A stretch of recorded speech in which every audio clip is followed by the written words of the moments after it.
Are we live? We Y'all are hear me? live. I hear you Hello, loud. hello, Yo, everybody. what's up? Welcome. So How you this is doing? the great reveal of the great reveal because we are kind of the four horsemen, but really this is about the great reveal. And if anyone wants to understand kind of where that comes from, apocalypse actually means the great revealing, and is our point here with this podcast to talk about everything from God, politics, philosophy, everything kind of under the sun and the moon, and go over it all. So we're going to have a little fun with current events, a little news, a little adventure. We're going to go down that rabbit hole every week, and we're going to have some very interesting topics, bring some guests, and this is just step one. So welcome to the party. My name is Don. This is My name's Tyler. Tyler. My name's Steve. This is the I'm Brady. Azrael. Yeah. Welcome to the show. Welcome to the show. So today, Welcome. we're going to do a little debate recap on kind of the ABC backlash going on over there, which I think they got more than they bargained for. It really wasn't about the dogs and the cats. It was kind of, I think Trump actually got more of a bounce than Kamala did. So that's interesting. We're going to talk about that. We're going to talk about the RFK, Tulsi Gabbard kind of coalition. I mean, you saw Trump with the influencers, at his rallies now, and the whole coalition he's building. So we're going to go over some of that stuff. We're going to talk about, go back a little bit into the Nord Stream pipeline, fiasco over there with Russia, and talk about how that is working for the greater scale of geopolitics and what's going on with that. And will we enter World War III? Is World War III going to be on the horizon? Are they going to start World War III before the election? And then we're going to talk about something. We're going to go down the rabbit hole with the assassination of Donald Trump. Was it staged? By who? We're going to talk about it today. Never know. Yeah. On the Great Reveal Podcast, episode 1. All right. Let me pull up that article there for you, Don. I'm excited about this. Let's go. All right. So this first one, now everyone saw the debate. We did a little debate watch party. That was kind of our little test episode. So what's interesting is people obviously Drudge Report right away. Now, we should back it up really quick because the first debate between Trump and Biden, I think it's good to set the stage there. First of all, no presidential debate had happened before the nomination. That was a very unusual thing. I think Trump kind of shouldn't have done that. Honestly, he should have waited till the nominations were done. And then Biden would have been really screwed, but they kind of pushed him into it.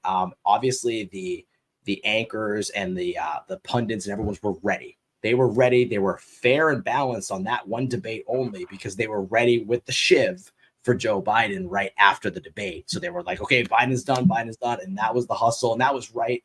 And then we go into the assassination and all that craziness. So they were ready for that. So then we come into this debate and you were like, oh, well, the last debate was kind of fair and balanced. And this one was out of control, not fair and balanced. And I think we have a clip we will play in a little bit where ChatGPT actually analyzes the transcript of the debate and how unfair. I mean, how many times did Kamala Harris get fact checked? Zero. Zero times. How many follow-up questions did she get? Zero. It was a pretty easy day for her. She was pretty happy. Yeah, we can kind of go back into, Donna Brazile with the Hillary Clinton and Donald Trump debate, where she actually got in trouble for releasing the questions to Hillary Clinton before the debate. So we know this thing's happened. And we know the connection between the Kamala Harris and Lindsay, the debate moderator, the woman, she was sorority sisters. Right. And there's some ABC connections with her husband and some people. There's a lot of familial connections with ABC. That's why Kamala didn't want anything to do with Fox News, NBC, even CBS. They wanted ABC because they had it in the bag. So I completely forget who was actually connected to her. Was it one of her friends or was it cousin? There was some direct connection to ABC and her family. Do you remember what it was? It was Dana Walden, a senior Disney executive. Yes. And then the sorority sisters with. Yeah. So I guess the question is, on a scale of 1 to 100%, what do you think the percentage was that Kamala was given a little inside information? The topics, example questions. So I have heard the rumor that she did have a little earbud piece over there, and I'm not 100% with the little earpiece, yeah. But all of her responses were very scripted. It just, if you look at the contrast between her actual interviews, if she does interviews, hypothetically, it just has an odd way of her kind of, the way she sounded just came off very different from what you normally would think what she would speak. And a lot of people who watch it probably just thought, hey, you know, she sounds great tonight. But something just seemed really, really odd, if you guys kind of agree. So I fully agree. I definitely think that usually she's a bumbling mess that just laughs about everything. Word salad. But she word salad. Yeah. It's definitely seemed like she knew everything that was coming. The example questions, like she knew absolutely was coming in. That's expected. I mean, you almost, in this day and age, I know the meme went around with the hookah, like the earrings, right, with the microphone or the speakers, but I think it's obvious. I mean, and this is something we'll kind of go into later in the episode about kind of the deep state in general. Like if you're playing at this level, I mean, you're playing to win. And, you know, it's like you watch House of Cards, Kevin Spacey. It was very, very good show, you know, before the whole thing. But, you know, this is a serious game and people die. Like it's a life or death game. And of course, with these stakes, of course, you're going to cheat. Of course, you're going to do things. I mean, we've talked about every debate almost.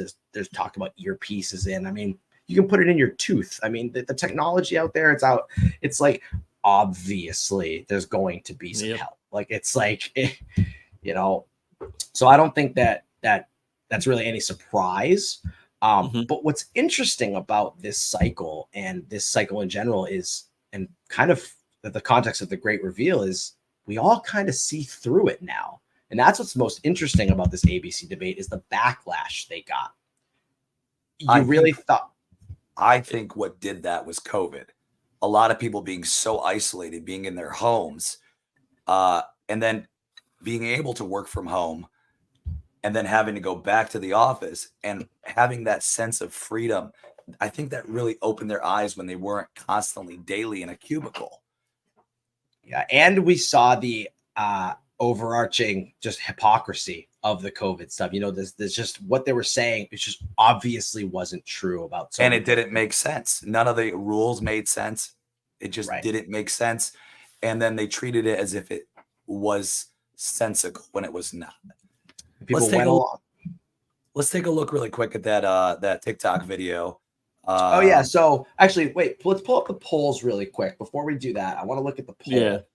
So let's look at the bounce. So it's interesting because you thought Kamala was going to have a bounce, and there kind of was like after the a little bit the convention, but after the debate, we're actually seeing people move in Trump's direction, the undecideds, which I think was really interesting. So there was an article here, and this is mainstream polling. So people are just, you know, they see it, they get it. Do you have that link? Oh, you're talking about that Zero Hedge? The Zero Hedge, yeah. Pull up. Yeah, let me pull it up for you really quick here. I also got a corresponding video for that as well. Let's check it out. So this is going to be post-debate. Undecided voters pick Trump as Nate Silver sees electoral college path to victory. Now, question: Nate Silver from previous elections, how accurate was he? Just for the viewers to understand, you know, just his background. Nate Silver, I believe he was the guy he runs 538. He kind of got famous because he kind of predicted 2016. He was the one that was saying, hey, Trump's going to have it. And everyone was saying no. And that's kind of what shown his, you know, gave his day in the sun. And so they've been kind of following his models. His models are very different than other models because the polls are typically Trump is underpolled. I mean, you even hear James Carville, you know, the Democratic strategist saying, you know, if Harris is up 3 points, she's probably going to lose or it's a tie. She needs to be up 5 points at least to be in the running in the polls. That's what he says. So if you look at this, I mean, that's crazy. This is And Nate Silver's model was not this, and he is not a Trump person. I mean, he has been very much, Wasn't Nate Silver earlier had Kamala in a big lead, and there was a dramatic shift recently. I don't know if I'm pretty accurate with that. You can correct me if I'm wrong, but I'm pretty sure there was a big shift within the past couple months, and now he has a big shift for Trump. So I'm just Well, yeah. Look at these absolutely. numbers. I mean, 61 to 38. It's crazy. So there, that's a great one right there. BuzzFeed. BuzzFeed is not necessarily a right-leaning organization. Find Trump leads with undecideds by 5 points post-debate, improves from pre-debate. So the undecideds are saying, I still have no idea what Kamala Harris's policies are, or she's literally saying the opposite of what she was saying before. And here we are. We're entirely into something different. So, which is why she wants more debates. And she's like, hey, let's have another one because right. So they can have more cats and dogs memes. I mean, I'm digging the remixes and the memes and everything. The cats. Actually, we should have had that clip lined up. Yeah, we should. Here's another one here. It's showing breaking. Michigan poll finds more voters switched from Harris to Trump after the debate, looking at 5%. I mean, he's got the working class. I mean, he's just came out with the new policy, no tax. We got no tax on tips, right? No tax on overtime. Those are really awesome. Now, then when you figure Kamala's policies, no taxes on overtime. I mean, the employer's not paying. So when you think about taxes, right? So the employer and the employee split the taxes. So that's why when you're self-employed, you have to pay that whole tax package. So when you're when you're playing, when you're an employee, you pay half of it. You pay your, Social Security, Medicare, that kind of stuff. So not getting taxed on overtime doesn't just benefit the employee, it benefits the employer. And now everybody's motivated to do that. You're going to see GDP and production go through the roof with that. Nurses, truck drivers, just there's so many working class people that can hit overtime. I mean, that's a major percent. That's free money. That's more money in your pocket that's not going to the government. And it's not like you're taking money out of, the pot for programs and things like that. That's just almost like opening the faucet for labor. It's fantastic. And no taxes on tips. I mean, most tips aren't taxed anyway, but just making it a policy position. Trump got endorsed by the Teamsters. Yes, and they are extremely far left for the most part. But that's crazy. I mean, extremely. The Republicans have finally captured the working class, and for good reason. And it's we and the youth. I mean, at the last rally, the influencers he's had, it's really crazy. So let's just real quick back to the debate. So we have that clip. So what's interesting about the debate, and this says it all. So there was a person that actually took the transcript and uploaded it to ChatGPT and asked for a analysis. And I think the results are it's a couple minutes long, but I think it's really interesting. And you know what? It's not my word, not your word, not CNN, not Fox News. Let's just see what the robot says. I've actually got it right here. Pulling it up as we speak. Let's see what the robot says. Perfect. Yesterday, and the perceived bias that the moderators had against Trump, I decided to take the transcript of the entire debate and put it into ChatGPT and see whether ChatGPT detected any bias. And the analysis that I got was pretty shocking. So take a look. Now, this is going to be a little long, so bear with me. In the transcript you provided, there are some points where bias could potentially be inferred, though it is important to note that bias detection can be subjective. Here are a few instances that may suggest bias. 1. Tone in questioning. Example. 1.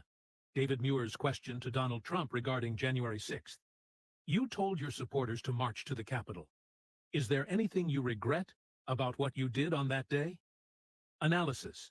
The phrasing of this question frames Trump's actions in a negative light, suggesting direct responsibility for the Capitol attack.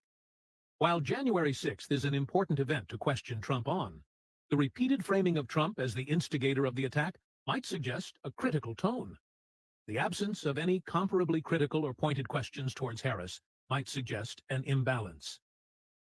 Example 2. David Muir's follow-up after Trump's defense on January 6th. Muir presses Trump on personal responsibility for the attack, while Trump deflects by placing the blame on Nancy Pelosi and the Washington, D.C. mayor. Muir insists, the question is about you as president, not about former Speaker Pelosi. Analysis. Muir continues to steer the conversation toward Trump's actions, while allowing Harris more leeway to respond to broader topics without similar pressure. 2. Fact-checking Trump, but not Harris. Example. During the discussion on Springfield, Ohio, David Muir interjects to clarify Trump's claim about immigrants eating pets. We did reach out to the city manager of Springfield. He told us there have been no credible reports of specific claims of pets being harmed, injured, or abused. Analysis. Muir quickly fact-checks Trump's more outlandish claim about Springfield. While fact-checking is part of a moderator's role, there's no evidence in the transcript. The moderator similarly fact-checked any claims made by Harris. If Trump's statement was scrutinized more rigorously than Harris, that might suggest an element of bias. 3. Lack of follow-up questions for Harris. Example.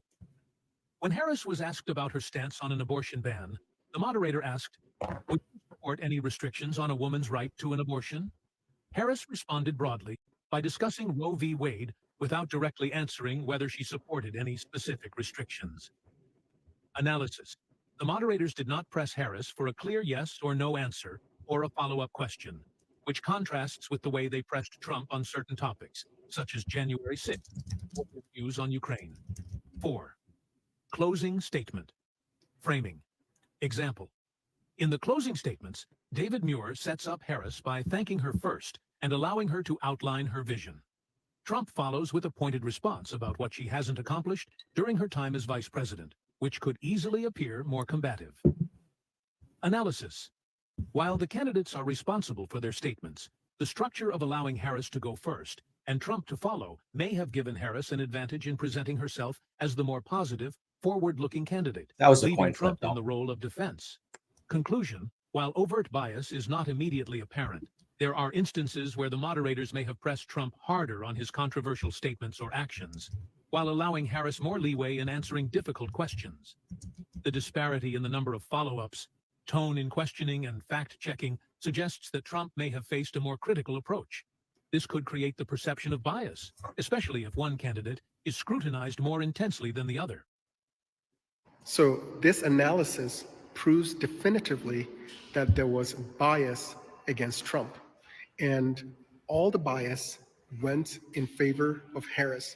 And so all the people claiming that there wasn't any bias are lying to you. This was a 3-on-1 event. It should be clear to everyone that this was not a fair representation of how journalists are supposed to behave. And because of the blatant bias, the narrative has turned against ABC, and Kamala Harris will not see a bump because of this. That's my prediction. Boom. And I think he was completely spot on because you didn't, and people know it. And now there's been like some memes and stuff going around, like, oh, there's a whistleblower about the questions being leaked and all that kind of stuff, which we'll see. But it's obvious. We know, we get this is how the game's played. Everyone's it's just so obvious. So let's just kind of break down that a little bit. What's your takeaways from that? I just find it interesting if it seems so obvious to us and maybe the viewers, of course, are there actual other people from the spectrum of understanding if this is, true or not? They might just think, hey, she did a great job. She's a lot better than Trump and her debate was amazing. And that's why you go on most of those media stations and that's what they're saying. And that's all they're going to get for the information, and it's kind of like an information war in a sense where you just have to figure out what's going to make sense and what's not going to make sense. So do you think most people I personally don't think that most people understand. You have to think a lot of people, for them, politics is in passing. And the people that are super hardcore into politics are on two different parts of the spectrum. They're going to be either the people that really follow it and understand it, or the people that are religious about it. like the Never Trumpers and people that are, oh, all of a sudden Kamala is our queen. Those kind of people, they also exist on the right. They do, unfortunately. Oh yeah. There's two extremes. There's extremes on both sides. But I definitely don't think that people are going to do too much about it. I think people that do realize it, are complicit and they're complacent. And there's really not much that people think they can do. People feel powerless at this point. They want to participate in democracy. They want to participate in the election process. But I think a lot of people, even though they go to the polls, they feel like their vote's not being counted. You know what I mean? Yeah. And on top of that, I mean, if you really think about it, this kind of relates into what's going on with RFK and Tulsi Gabbard, because people do feel disenfranchised. Just go back to 2016. I mean, look at the Bernie Sanders, and what they did to him in both 2016 and 2020 cycle. And that's kind of what's interesting about the Republican Party versus the Democratic Party, is the way the parties are actually set up, is because I sent a link to somebody about this and they said, super cool, won't be legal. They make dope phones. I don't know. I think our links are weird. Anyway, the way the parties are set up, you can have an insurgent candidate in the Republican Party. You can't have that in the Democratic Party. They can just shut it right down. That's why Dennis Kucinich got nowhere, and Ron Paul actually had a pretty good campaign in 2016. Or I'm sorry, 2008. Back in 2008, back then. So, and that kind of that Tea Party movement, right, as Obama during the midterms, that Tea Party movement, that's really what kind of started. That was kind of the beginning of the Trump base, right? And you were able to do that because we're an open party. The Democrats have super delegates. They shut it down. They saw Bernie Sanders that, he was on the left, but he was a little too far. He was actually too far on the people. See, I would actually rather Bernie Sanders than a Hillary Clinton or a Biden, because I know where he actually stands, and he actually isn't part of the team. He's not part of the game. He's crazy. He's his policies are radical and they won't work.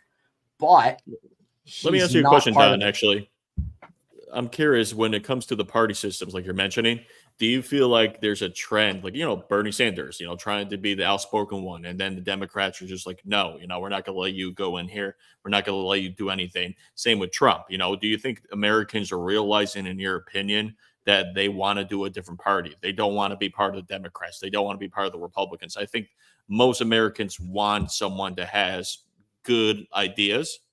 What do you say? That's kind of where, of course, as of today, that's what's happening.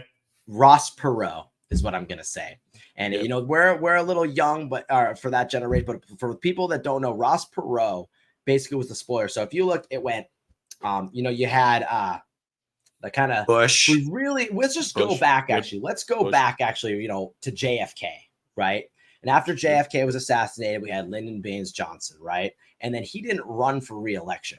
Hey, LBJ, how many kids you killed today? Vietnam, they didn't like him. So he didn't win. So actually, after LBJ, he decided not to run again. Then you had Richard Nixon.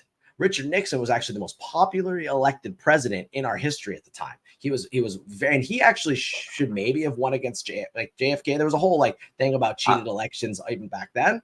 As far as I know, Richard Nixon only lost one state. I think it was Massachusetts. Correct. Yeah. I think it was Massachusetts. Yep. Landslide. So, and he was popularly reelected as well. And and then during all that stuff, little guest appearance right there. Oh my goodness. That's awesome. Hey, all right, you take it from here. Hold on 1 second. We're going to welcome to the podcast. We'll take it from here. Hey, what's up? We're going to go ahead and we're going to get a little light on it. Going back to what we were talking about earlier, and what's going on in Ohio. All right. And perfect. A little bit of special music for you. We're perfect. Gonna go ahead, because this needs to be a ringtone. That is the title of this here video. And let's see if it will end up being a popular ringtone on somebody's page, right? Let's see there. Let's listen to this. They're eating the dogs. They're eating the cats. Eat the cat.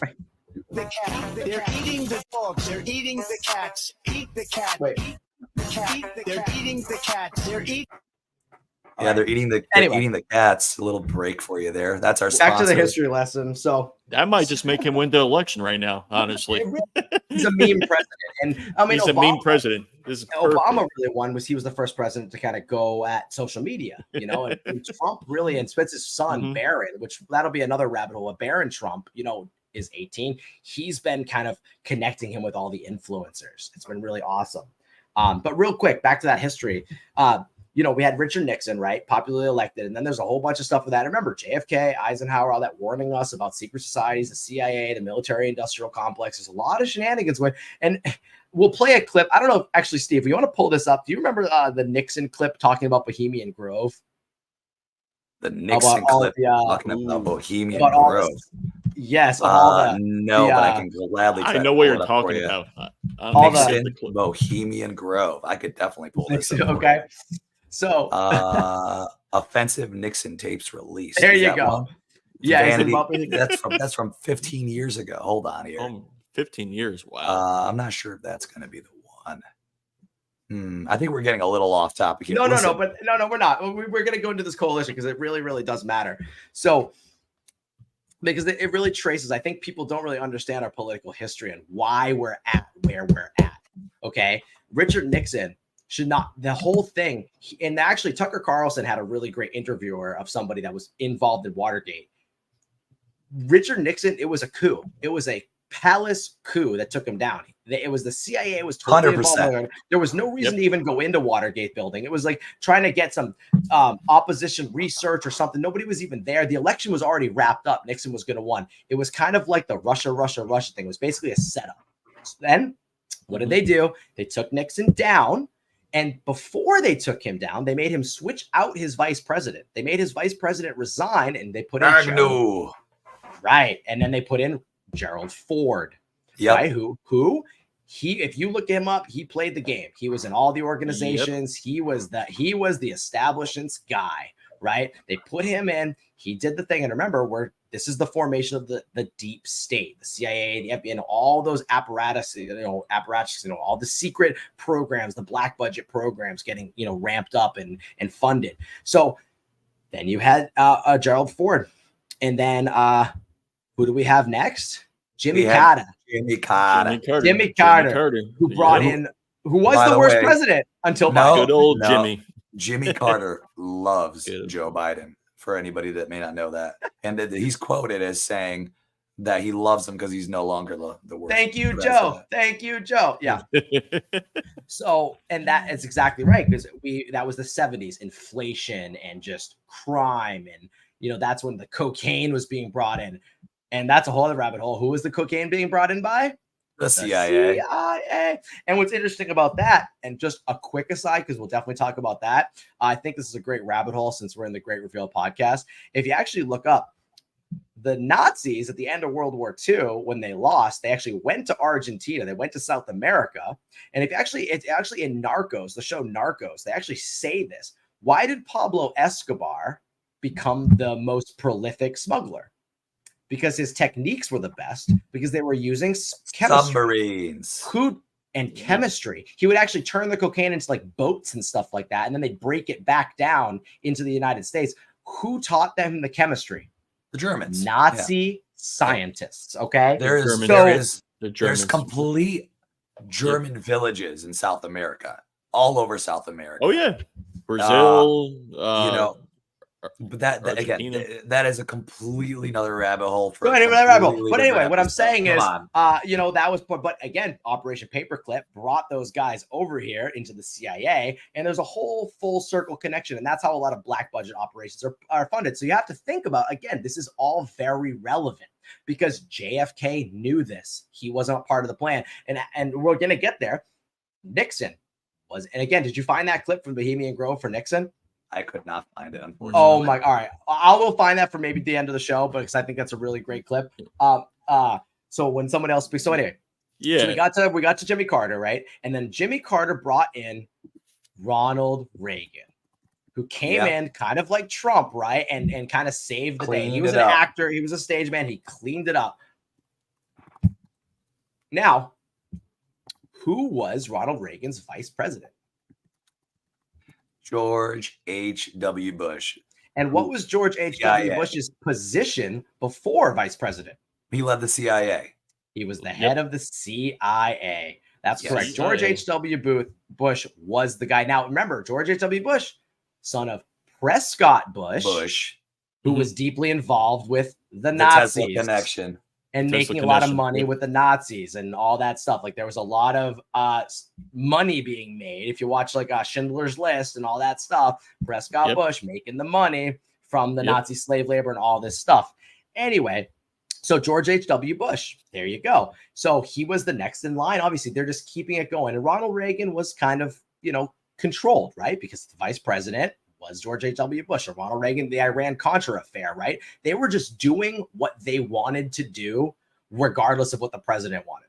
Reagan was just a great face. They put him in, and they were just doing the dirty work and just doing it. And, you had, the people on the news, pundits, just spewing out the propaganda. So then midterm, or his re-election, Clinton. Now we get back to the point of Ross Perot.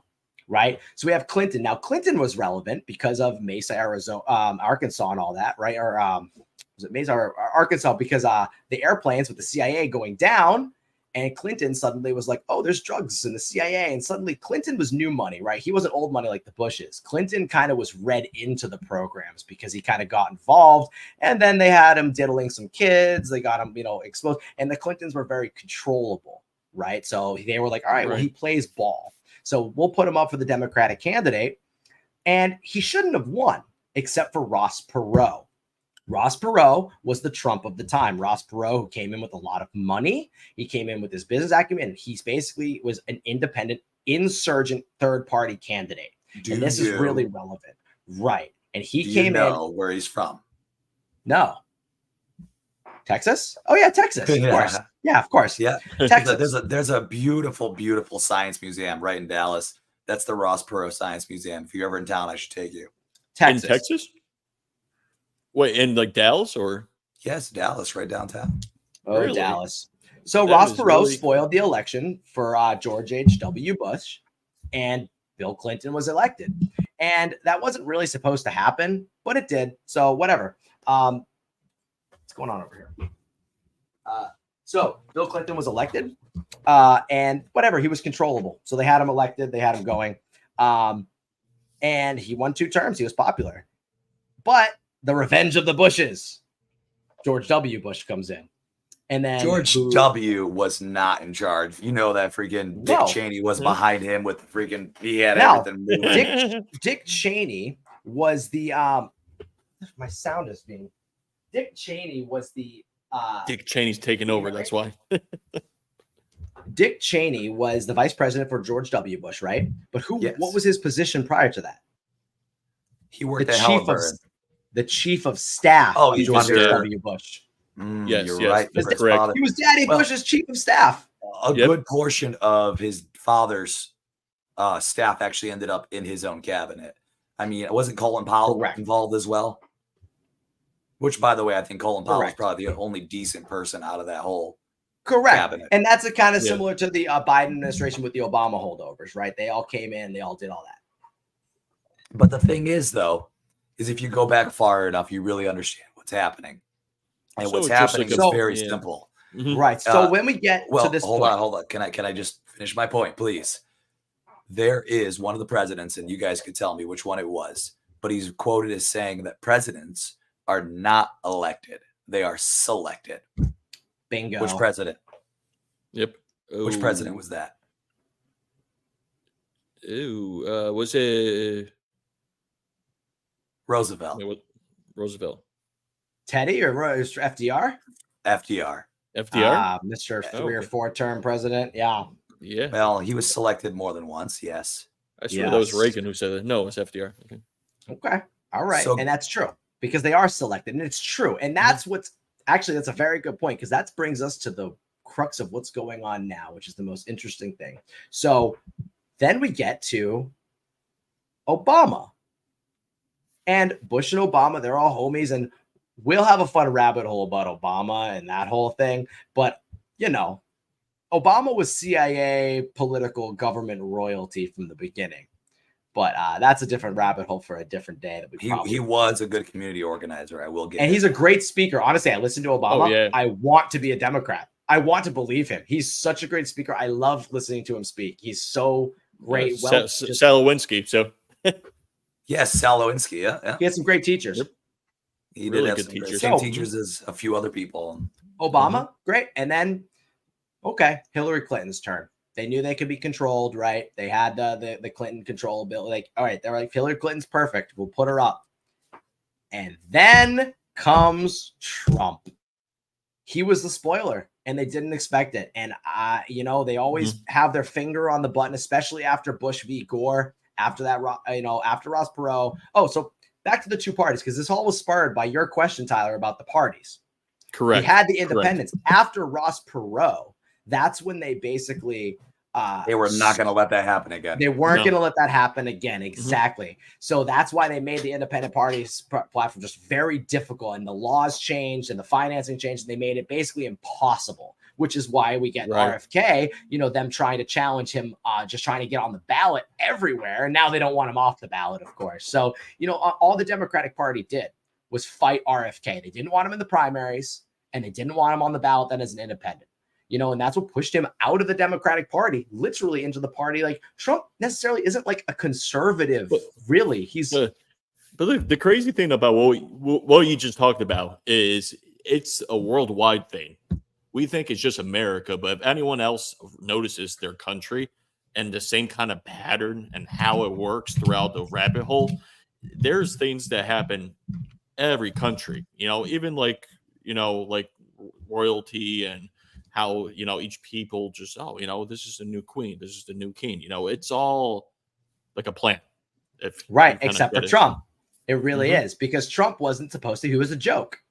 Trump came in and he just hit the message. And the Tea Party, which had kind of started forming during Obama, and this whole stream, this undercurrent, and with the rise of social media and the rise of new media and the ability of the Republican Party to kind of just win organically. They didn't have super delegates like the Democratic Party. Trump won. And they were like, oh shit. And then Trump won. And then he came up against Hillary. And you remember, he was expecting to lose. Like, his little party at the end, like he had a little theater, a little stage set up. Hillary Clinton had the glass ceiling and the big giant building. They had magazines prepared. It was magazines prepared. They had fireworks. They had Madam President magazines. They knew it. All thrown out. And they've always put their finger on their thumb on the scale, especially after Bush v. Gore, but they didn't do it enough. And that's the thing. What happened with Trump? He upset the polls. He upset turnout. He was too big to rig in 2016. Too big to rig. And that's why she just kind of was like, the election was over that night. There was nothing they could do. It happened, and it was over. Now in this current election cycle, it is amazing to see people from all sorts of different political backgrounds coming together. You got RFK, you got Tulsi Gabbard, these people that are all Democrats, you got independents coming in. RFK he's known for a long time of the corruption. He lost his uncle, he lost his dad to the deep state. It's absolutely insane. I'm actually going to pull up a clip here. I know, Tyler, you have something prepared about RFK and the coalition, but this here is essentially RFK going over a little bit of his plans, because Trump does want to bring him into the fold, and he wants to give him the power that, like Don, you were saying, the Democrats just wanted to take away from him and call him crazy. It's absolutely insane. He's a little crazy. Yeah, and the biggest thing with his acronym, which I'm going to talk about, is called MAHA, Make America Healthy Again. So yes, we're going to dive into that after this clip. All right, here we go. Are we allowing this to happen to our children? These are the most precious assets that we have in this country. How can we let this happen to them? About 18% of American teens now have fatty liver disease. That's like 1 out of every 5. That disease, when I was a kid, only affected late-stage alcoholics who were elderly. Cancer rates are skyrocketing in the young and the old. Young adult cancers are up 79%. 1 in 4 American women is on antidepressant medication. 40% of teens have a mental health diagnosis. And 15% of high schoolers are on Adderall, and 500,000 children on SSRIs. So what's causing this suffering? I'll name 2 culprits. The first and the worst is ultra-processed food. About 70% of American children's diet is ultra-processed. That means industrial manufactured in a factory. These foods consist primarily of processed sugar, ultra-processed grains, and seed oils. Laboratory scientists who many of them formerly worked for the cigarette industry, which purchased all the big food companies in the 1970s and 80s, deployed thousands of scientists to figure out new chemicals to make the food more addictive. And these ingredients didn't exist 100 years ago. Humans aren't biologically adapted to eat them. Hundreds of these chemicals are now banned in Europe, but ubiquitous in American processed foods. The second culprit is toxic chemicals in our food, our medicine, and our environment. Pesticides, food additives, pharmaceutical drugs, and toxic waste permeate every cell of our bodies. The assault on our children's cells and hormones is unrelenting. To name just one problem, many of these chemicals increase estrogen because young children are ingesting so many of these hormone disruptors. America's puberty rate is now occurring at age 10 to 13, which is 6 years earlier than girls were reaching puberty in 1900. Our country has the earliest puberty rates of any continent on the earth. And no, this isn't because of better nutrition. This is not normal.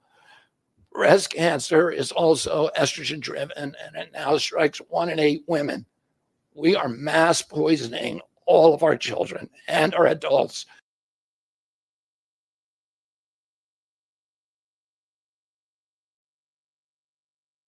We got it.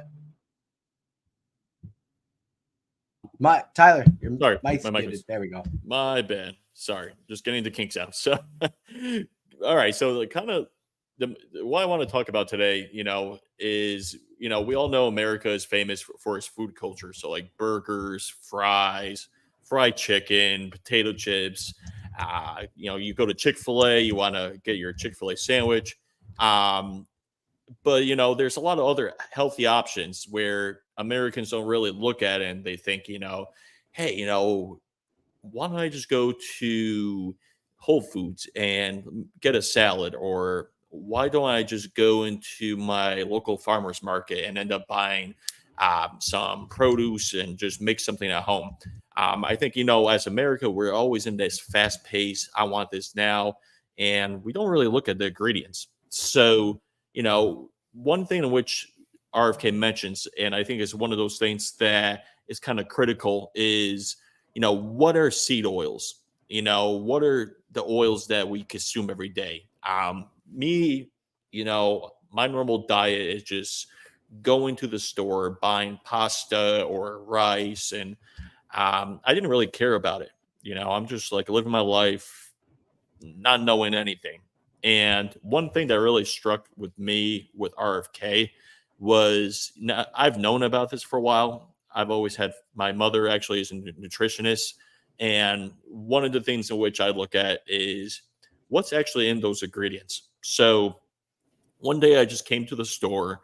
I was going buy my groceries, and I just decided to read some of the ingredients. I was just looking at, my cookies I usually buy or pasta, and every single thing says soy, seed oils. And I'm thinking, like, what's going on?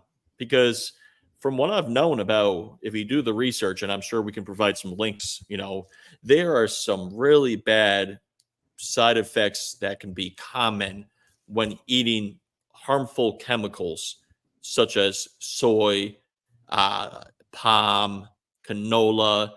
All those oils can cause cancer, hyperactivity, puberty, like RFK said. So you might be wondering, like, how do these seed oils become a big part of American diet? It kind of all began in the 20th century when companies were just looking for cheap alternatives. Matter of fact, I don't know if Steve or Don, if you guys can confirm this too, but I thought in the old days, and this is what I've always felt, a lot of the people I've known said a lot of organic foods were actually cheaper at the time. And I think me and Steve talked about this before, that there's a common thing where organic foods and organic purchases were made a lot cheaper. But then came this new change, this boom in the early 20th century. And then all these companies were finding cheaper alternatives for some reason. And, for example, Crisco was one of the first seed oil products to hit the market. And they were made with cottonseed oil.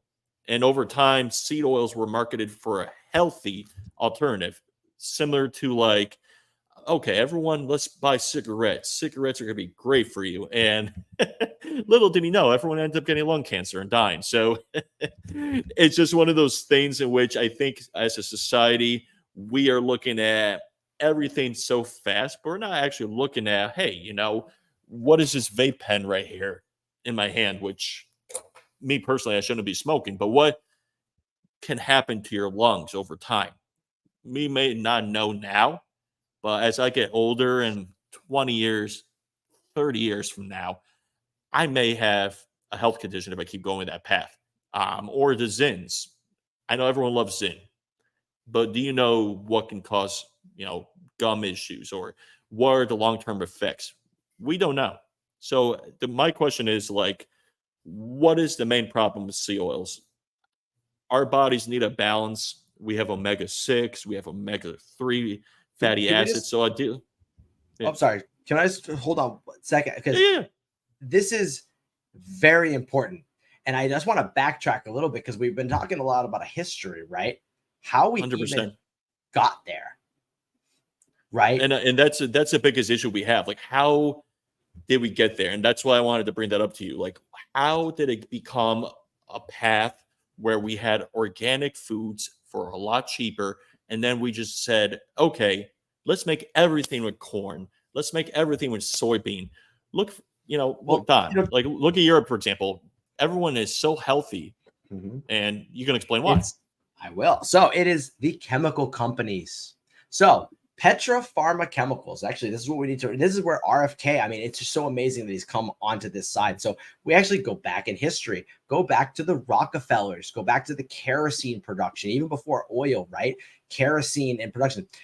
So think of this. They have the kerosene. They have the oil. All of the stuff that comes out of it as they're processing the oils and all these other chemicals come out, and they have all these chemicals that are just here now.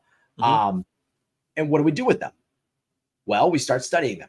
It's pharmacology comes from petropharmacology. That's where the whole modern medicine actually came from. And this is a whole other wonderful rabbit hole. The Rockefeller Foundation is actually what set up the entire modern medical system in the United States. They actually went around to the universities in the early 1900s and said, hey, we'll give you $1 million to set up your medical establishment school, and we'll accredit you. That's kind of how the American Association of Doctors, the ADA, American Medical Association. Yeah, and going back to what like in the 1980s, like low fat was a big craze that took off. A lot of people thought the seed oils were promoted for heart healthy fat because they were unsaturated at the time. Right, but it was just it's corporate chemicals being pushed into. So you can go back before that. Again, it's the Rockefellers took these chemicals out of the oil or whatever they were doing processing, and then said, what can we do with these chemicals? Oh, well, we can put them into foods. We can use them as fillers. We can use them as emulsifiers. We can use them as this and that. And so then they started studying them. And actually those additives, I'm sorry, I can't remember the word, but those things that were pulled from the processes were basically the first pharmaceuticals.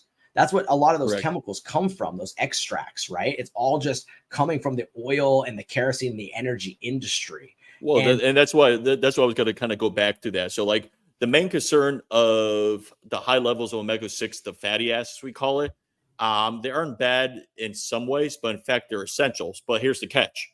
Our bodies need a balance of omega-6 and omega-3 fatty acids. So this ratio should be like a 1-to-1 or a 4-to-1, right? So when it comes to American diet, that should be either like a 16-1 or even higher. Because of what we're doing to our bodies with these oils, they're leaving us in an imbalance where we have chronic inflammation nowadays. We have people who have heart disease, cancer, autoimmune conditions. And a lot of the times we don't realize it when we grow up and we're saying, hey, why do my hands hurt every day? Why am I in so much pain? It's all chemicals. It's the chemicals. Exactly. The And red dyes, the red number 5s, and all this stuff. and that's the problem. I have family members who have a lot Steve, of is your mic problems with not working? autoimmune disorders. Even I like guess that's why I haven't been able to talk. I'm not sure why, but my microphone kicked off. So what I we're was learning the saying, kinks. what Go I ahead. was saying was Mhm. Rockefeller Foundation had a lot of influence, tons and tons of influence in the early 20th century, not only in pharmaceuticals, but in education. They wanted to Yep. create workers. They wanted to completely overhaul society. So that way they have basically almost like a hive. And the thing is they don't mind feeding us slop because it's cheap and profitable to them. And it's absolutely disgusting because the same people that were involved in Project Paperclip went on, and Yep. those scientists went on to work for a lot of these companies that were also German companies to start creating these poisons. And you started having all of these movements like the low fat movement. Your body needs fat. The low sugar movement. Your body needs sugar. You cannot replace a normal thing that you've been eating for thousands of years, hundreds of thousands of years, that is nutritious to your body in the right quantities. Right. And you Like cannot fruit replace sugars. it. Good. Never. Fruit sugars are good for you. Mhm. You cannot replace it with an artificial thing. But the reason that they do it is because they can patent the artificial thing, and you can only Correct. get it from them. Correct. Right. It's like Vicks Mhm. Vapor Rub, right? Vicks Vapor Rub. If you think about any product in general, Vicks Vapor Rub is petroleum oil. Petroleum oil is a petroleum byproduct of the oil industry. And then some things Mhm. when really all you need is some coconut oil and some eucalyptus essential oil. You rub that Well, together Yep. and you feel And- good. And So- You this can't patent right that there, because it's a commodity. Yep. and this right there is exactly why there is suppressed technology, whether it's from recovered UFOs or from Mhm. inventors. Those things get suppressed for exactly that reason, because they see a complete cash cow with these petroleum products and these canola oils and these things that are just not Right. supposed to be anywhere near our bodies. Well, that's what happened in the early 1900s. The Rockefeller said, "Oh, we have all these things, so we have all these petropharma chemicals. So, okay, here's what we're going to do: Harvard Medical School. We're going to give you $100,000, $1 million to fund your medical school. But here's what you're going to do: you're going to accredit your doctors to be AMA accredited doctors, right?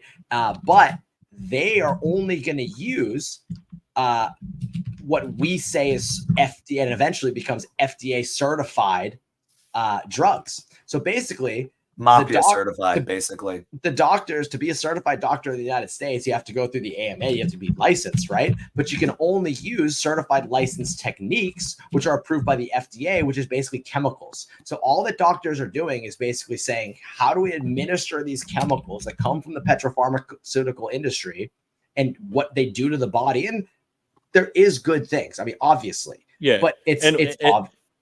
Yeah, and one of the things I want to kind of dive into is like, to sum it up, when people view this and they're wondering, what do I do? Like, how do I change? Because I'm going to be going home right now and I'm going to be so conscious saying like, shit, everything I'm eating right now has these oils. How do I avoid this? How do I make it better? So, I wanted to kind of provide the audience a few tips in which I feel like really beneficial. So for me going forward, I like to cook at home. As much as it sounds so simple, like, what Don was just talking about, try to use other things like olive oil, avocado oil, Natural coconut goods. oil, natural goods.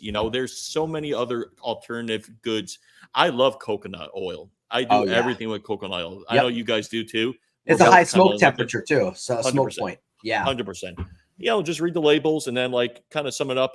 Just you can even go to a restaurant, which I didn't even know, but one of my friends told me this recently. If you go to a restaurant, you can ask them saying, hey, what oils do you guys use? If possible, you can make it with just butter or olive oil. You can ask. You don't have to be afraid to ask Right. about that stuff Yep. because we're harming our bodies. And the more we keep doing this, there are going to be so many people sick.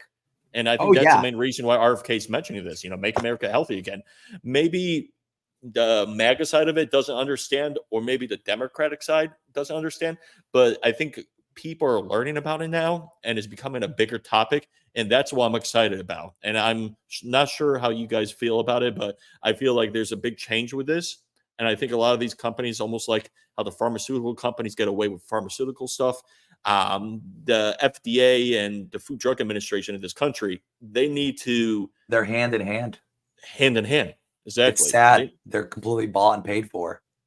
I mean, they literally make money. I mean, we learned this during the COVID crisis, the COVID thing, that people in the FDA and the National Health Institute of Health, they actually make money. They get commission cuts of drugs that they approve. Yeah. How does that make sense? And then these people, it's a circular drawer. Then they get hired by the big companies, and they go back to the FDA, and they get hired by the big companies, go back to the FDA. I mean, it's a giant circle jerk, and it really is. It's in the food pyramid, is then put into the, I remember when growing up in schools, I mean, the crap they fed us. Poison, right? Prison food. It's prison, it's crap, it's fried, it's all sodas and all this stuff, but it's all comes from the energy industry. It all comes from that pharmaceutical companies. It all comes down the chain, and then it's approved. And it's like, if you're not a AMA approved doctor using FDA approved pharmaceutical, medicine, you can't practice medicine in this country. And it's not medicine, it's bad. So RFK, and I was like a healthy liberal. That's who I was, like a healthy hippie liberal. And that's where I started.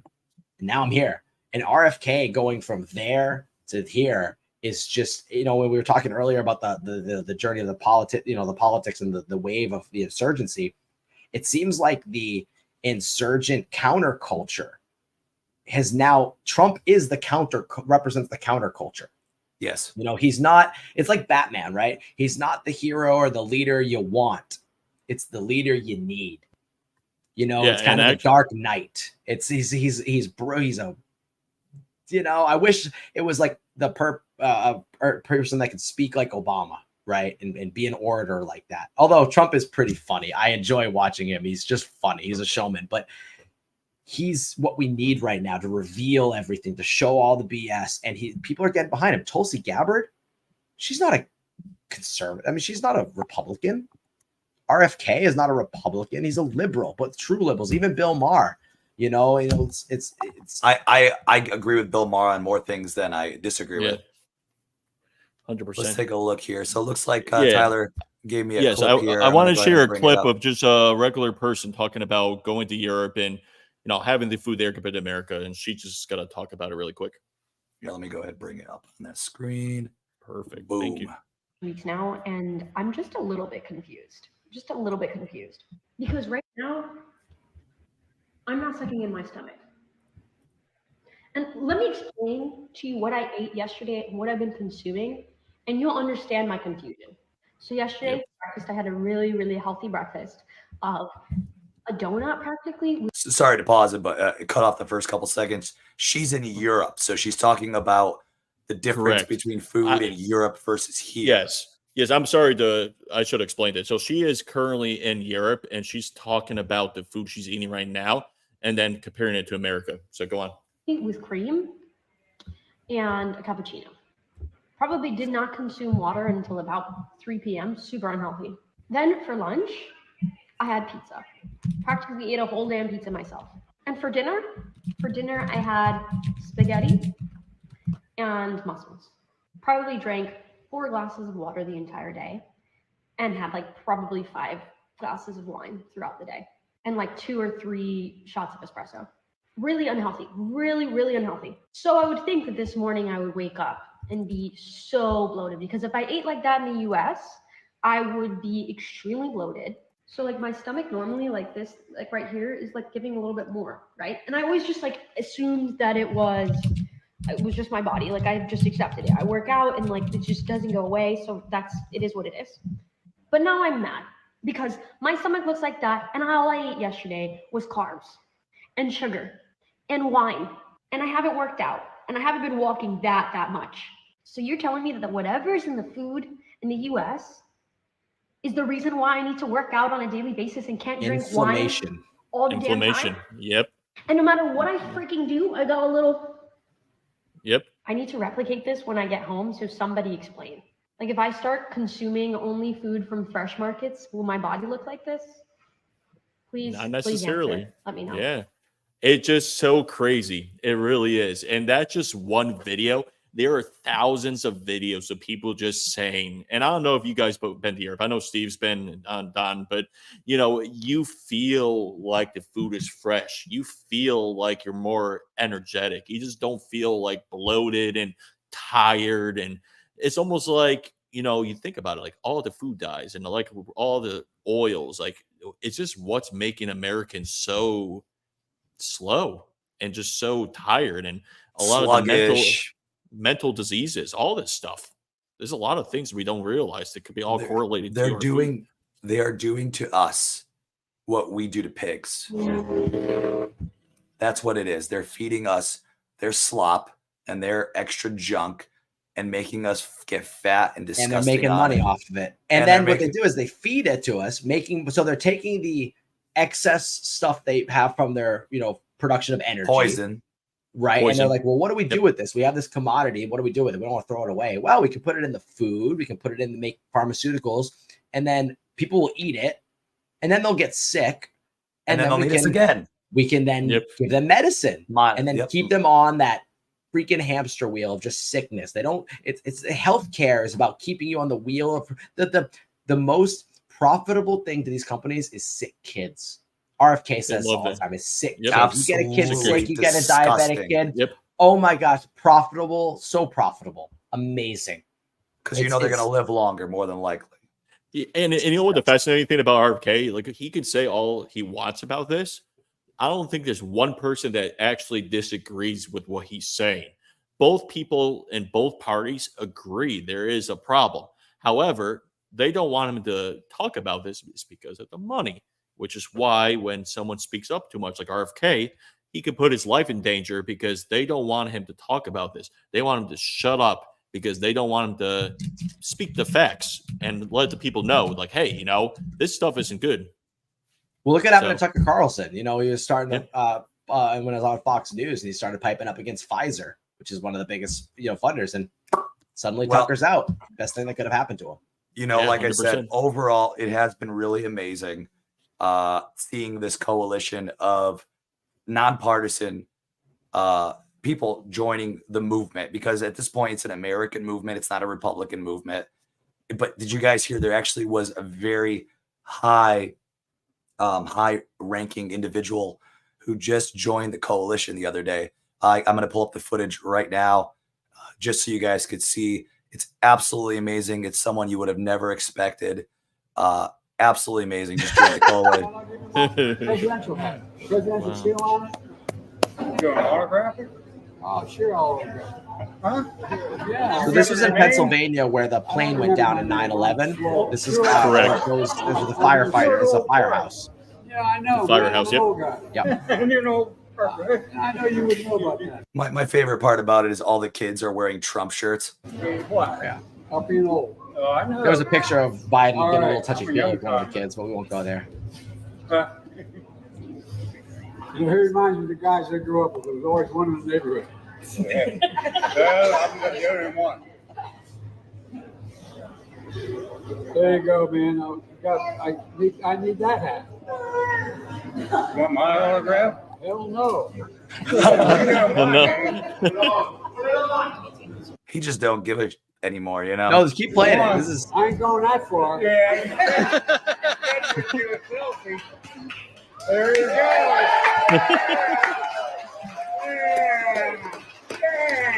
And that's the election right there. What a smart man, and a beautiful addition to the coalition.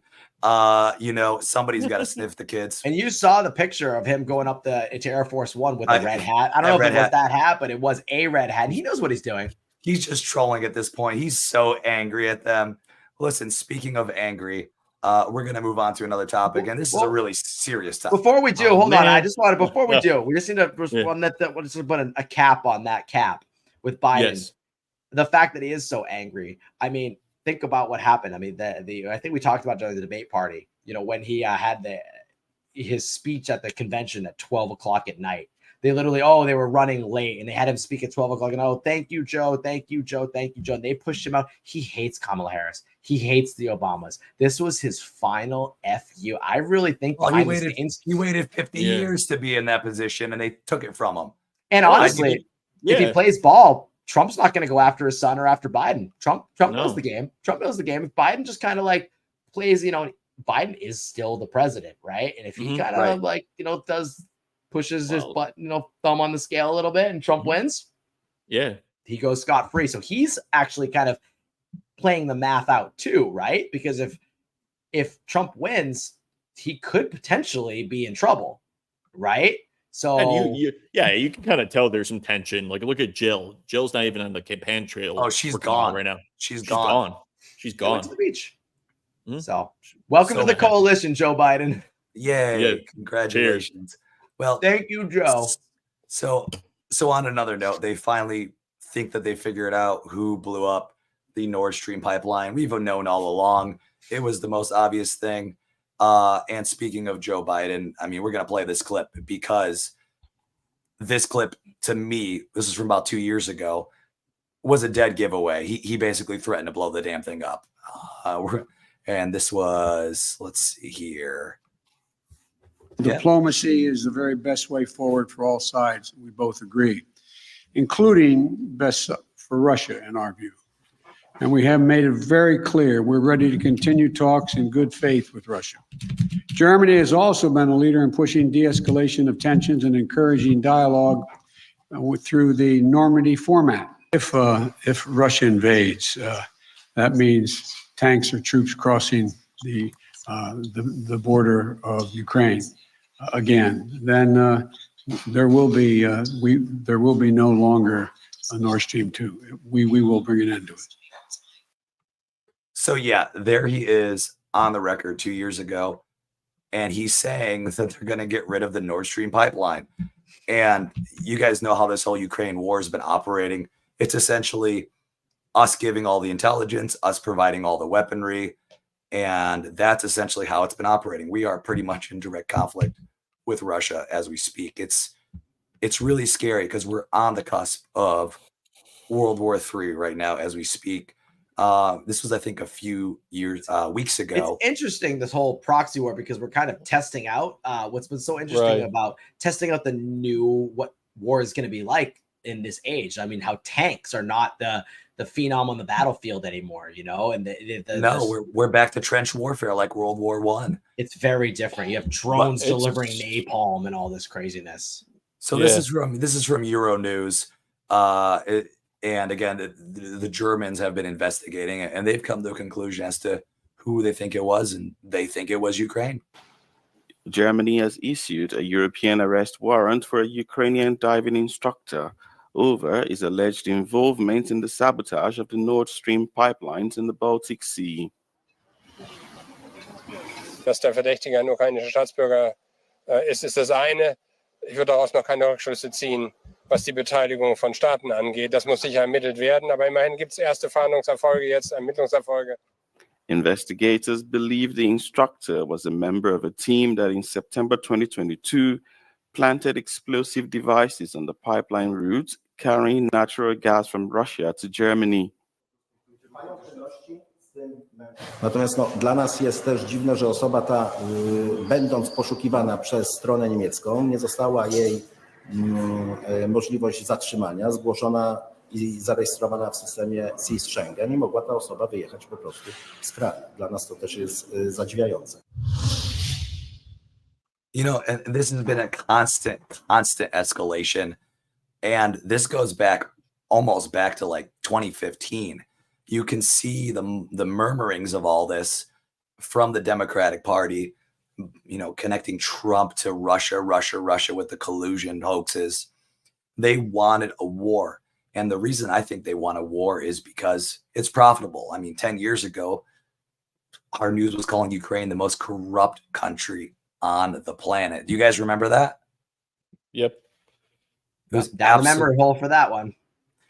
And now, you know, we're acting like Zelensky is the second coming of Christ. It's absolutely insane when you have this completely corrupt establishment. I mean, at this point, we've escalated it so far that Putin is saying, very simply, if we allow long-range weapons to be able to be fired from from Ukraine into Russia, he's considering that us being involved directly.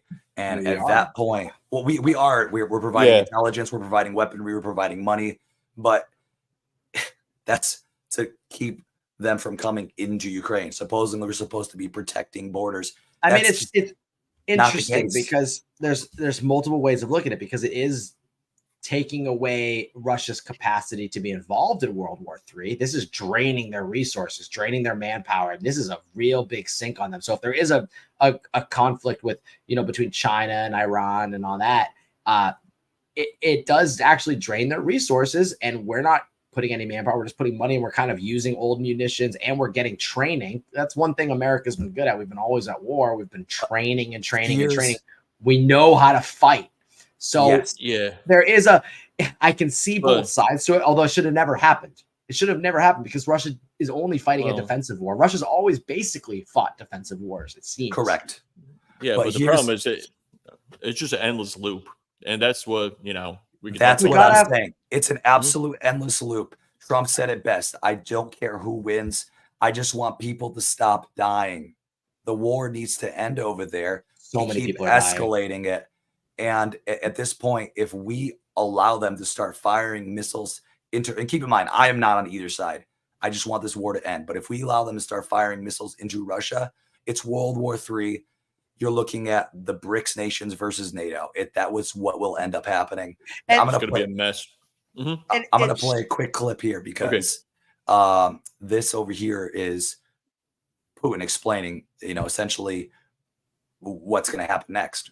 We want to turn now to the war in Ukraine and fears of a wider conflict. President Biden and UK's prime minister met on Friday to discuss allowing the Ukrainian military to use long-range missiles to strike deep inside Russia. But Russian President Vladimir Putin is now warning of severe consequences if that happens. NBC's Danielle Hamamdjian is here with the very latest. Danielle, good morning. Good morning, Peter. That's right. The war in Ukraine was high on the agenda during this meeting between both leaders, but still no decision has been made public. The Ukrainian president, Volodymyr Zelensky, has been pleading with allies for months to let his country fire long-range Western-made missiles deep into Russian territory. We're talking specifically here about the U.S. ATACMS and the British Storm Shadows. Ukraine says these long-range weapons will allow its forces to destroy air bases and other military targets from which every single day Russia is launching attacks that are killing Ukrainian civilians. Until it's given the green light by Western countries, the Ukrainian military cannot hit those Russian targets. But the U.S. and the U.K. appear increasingly open to lifting the restrictions, which prompted a warning from Vladimir Putin, the Russian president, saying that if Ukraine fired those weapons into Russian territory, he would consider the U.S. and other NATO countries directly involved and therefore at war with Russia. His remarks signal he may be willing to escalate against the West in response, and some Western officials are concerned this could mean acts of sabotage against their infrastructure or possibly, Peter, NATO bases. Danielle, of course, this has been a contentious issue for a long time now. What is the latest on the wider war there, specifically between Russia and Ukraine? Yeah, well, the Russian Defense Ministry announced this morning that its forces have now captured the village of Zelanye Pershe. That's in Ukraine's eastern Donetsk region. This after an overnight drone attack by Russia on Kyiv and other Ukrainian cities. There were no immediate reports of casualties, but as you can imagine, this prompted President Zelensky to issue a fresh appeal for more air defense and long-range weapons. And Peter, Zelensky will be traveling to the U.S. later this month. All right, and we'll be there to cover it. Danielle Hamamdjian with the very latest from London. Danielle, thank absolutely you. insane. Hey, thanks for it just baffles me how You know, it just keeps happening over and over again. And then Zelensky's coming to the U.S. for help, and then the U.S. is going to provide money, and then we're going to get involved, and then things are just going to escalate. It's a constant escalation. But the problem that people don't seem to realize is that once this genie comes out of the bottle, it's not going to be like World War II. It's not going to be like World War I. You're going to have the entire planet involved. Just like with COVID, we locked everything down. This is going to be air raids on every inch of the planet. And I don't think it's going to be that way. I don't think the governments will want that. I think it's going to be electronic warfare. Warfare is going to be so different now. It's just you shut down the grid. The thing is, we've had so much, especially in the United States, someone goes to war with the United States, they're just going to send the cells that have been sitting here, the sleeper cells, into the electrical stations and shut it down. But that's what I'm talking about. You knock out the country. That's it. Once your infrastructure, it's going to be much scarier. You're better off having bombers flying above you than having. Not going to happen. No, I'm saying, I know they're not going to be bombers flying above you. They don't barely have any flying right now in Ukraine and Russia. Right. I agree with you. It's going to be electronic. It's going to be info wars. It's going to be modern, fifth generational warfare, setting a country on fire. But that's where it's dangerous. It's not going to be soldiers fighting soldiers. It's going to be billions of civilians dying. Let me ask you a question, though. As we keep talking about this, how close are we at a point where we can hear about this now, just like North Korea? Hey, we're going to launch nuclear war, blah, blah, blah. And then we don't see anything with war that. Will never happen, in my opinion. Also, something to consider, which I think is very important to understand about nuclear weapons.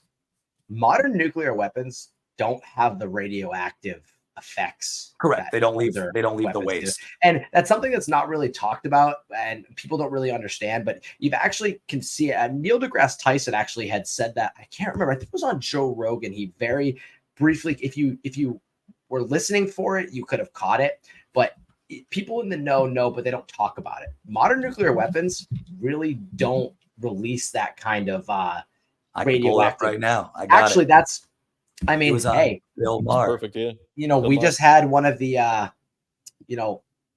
one of the 9/11 conspiracies is that it was actually a tactical nuke placed under the buildings. And if you actually look at the glass, and that's a whole other fun rabbit hole, but that actually created that because there isn't the radiation effect that you would have had at Hiroshima and Nagasaki and all that. Well, another thing I've heard is that they've really been trying to keep that secret. They don't want people to know that because they like the fear of the radiation. They like the fear that the atomics. Correct. The mutually assured destruction. Right. So this is a great clip. Thank you for pulling this up. My question was, if we can do that, if we can hit the asteroid, could we do that with nuclear weapons? Because it's getting a little chippy out there with Putin. And I don't, I mean, I love Ukraine, but do I love them enough to get radiated? But you can't do nothing, right? I mean, if in fact there's a tactical nuke that's used by Putin, obviously there needs to be a response. Okay. Well, plus modern nukes don't have the radiation problem, just to be clear. Really? You'll still blow to smithereens, but yeah, it's a different kind of weapon than the Hiroshima and Nagasaki. True. Nuclear weapons, if they're exploded, don't have a radiation problem? Not if it's hydrogen bombs, no. Not in the way that we used to have to worry about it with fallout and all the rest of that. What you really have to worry about is being vaporized, and after that, if you're not vaporized, blown to bits by the shockwave. That's a way bigger problem that you're going to have. Well, I'm not worried about that problem. No, you're not worried about that problem. I'm not. I mean, this is news to me. This is why it's great to have a scientist. Wait, just to be clear. No, yes, be clear. I want to just put on the table the nuclear weapons. Their very existence birthed the Cold War and all of the putting the world as holding the world hostage for 60 years, or 50 years it was. That's a travesty in the history of civilization. But what I want to say is there's a reaction to nukes that is a little bit out of proportion with what they actually do. Here's why I'm worried. Yeah. I wasn't worried that Putin was going to send his entire ICBM arsenal over here and nuke America. If he did, I'd just kiss my ass goodbye.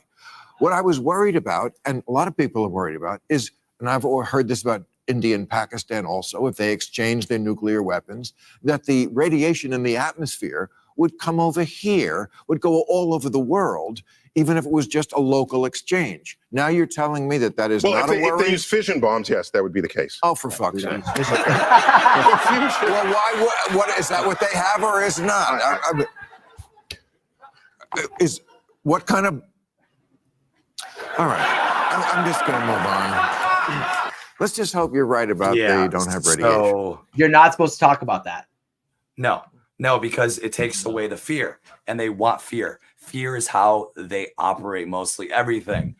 And you know who doesn't like fear mongers? President Trump. President Trump came out an entire, I think he said it for years and years, but a year ago, he had this huge warning that he came out with, and he was talking about the warmongers and how close World War III is and how we have to be very careful. It's not going to be good for anyone whatsoever. I'm going to play that clip for you right now.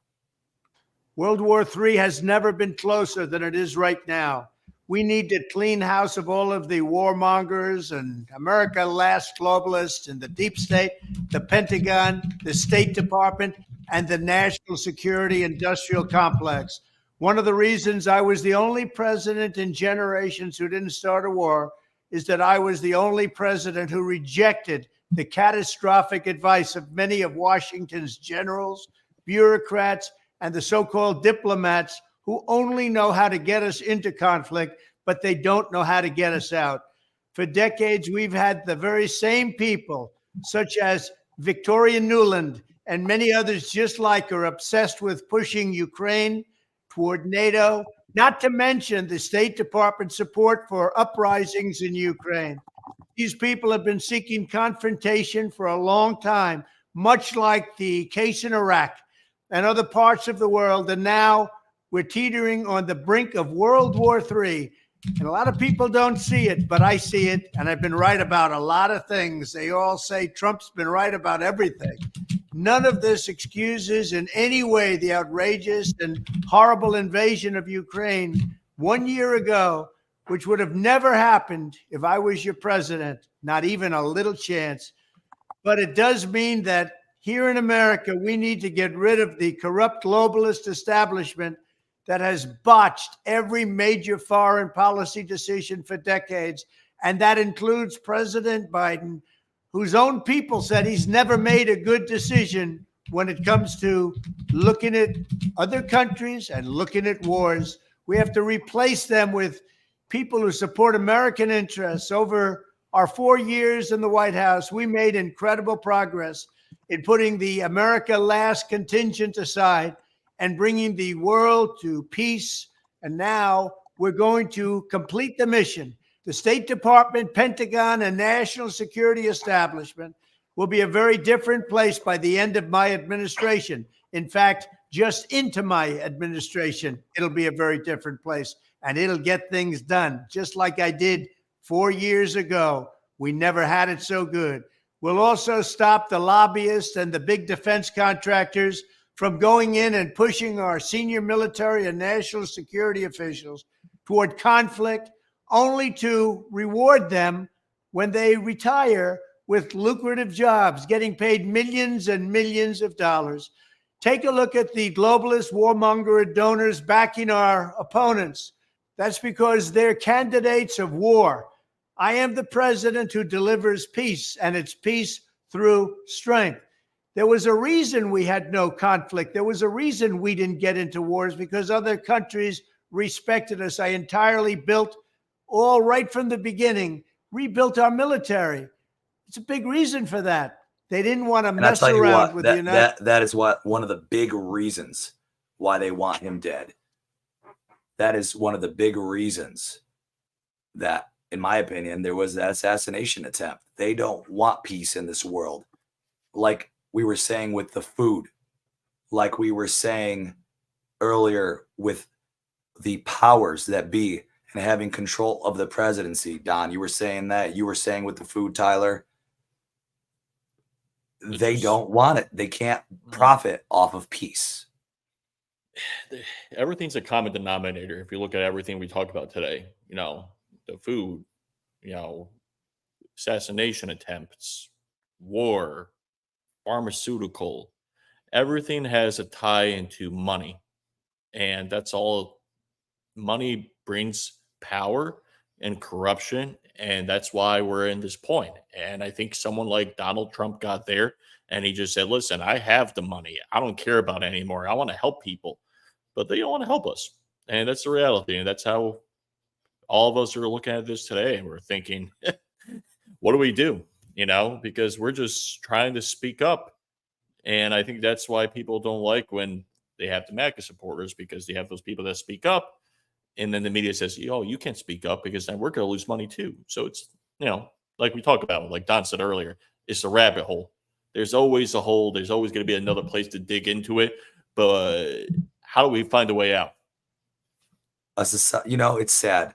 The reason that it is the way it is because, you know, scientifically, a society in fear is much, much easier to control. But we 100%. can't live in fear. That's the one thing you can never do, is never live in fear.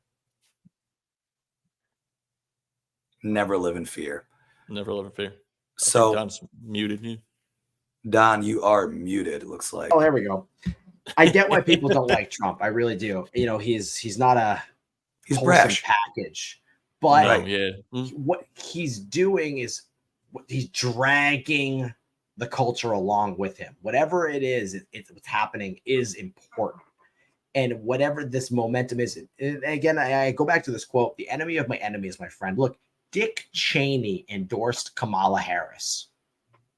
That's all you really need to know. Look, the people that have been screwing us for decades and decades. Trump is the only president to lose money as the president, right? So what's his motivation? You have to go to motive. Follow the money. Follow the motive. Yes, he's brash. He's egotistical. But is he really out for himself? Because if he was selfish, why is he doing this? Narcissism, I guess. Okay, he's a narcissist, probably. I mean, he is. Right, but if he was a narcissist alone, he wouldn't try to solve problems. He was fine. He was living a great life. People liked him, and now he's getting. It's just weird, and it's very interesting. And I think what we're going to get to next, I think, is great, because this is a great segue. Because we talked about the deep state and all the things, and how you select a president, not elect a president, right? And Trump came in, and he didn't expect to get elected, and a bioweapon, let's call a spade a spade. A bioweapon was released, and all the rules were changed for 2020, and they basically burned the world down. They pulled the lever, and they got him out of office. And then I really do believe that January 6th was a staged action. I mean, if you look at the pipe bombs, you look at things like that. I mean, they put a noose up and said, hang Mike Pence. And it's like, who did that? Who? Anybody could. I wouldn't say staged. What I would say is a trap. It was a trap. Very good. I think that's a better. It was a trap for Patriots, because there was a lot of good people there. Our where's Admiral Akbar? Our fourth guy was actually there. Damien was there, so we can actually have a whole conversation about it. He was right there on the ground, so he was there day of. So they thought that was going to be the nail in the coffin. They thought that was going to be it for Trump, and that's it for the movement. And people didn't give up because they saw through the bull. And then Biden wasn't supposed to be president. See, we'll go back to our history lesson before we get into here.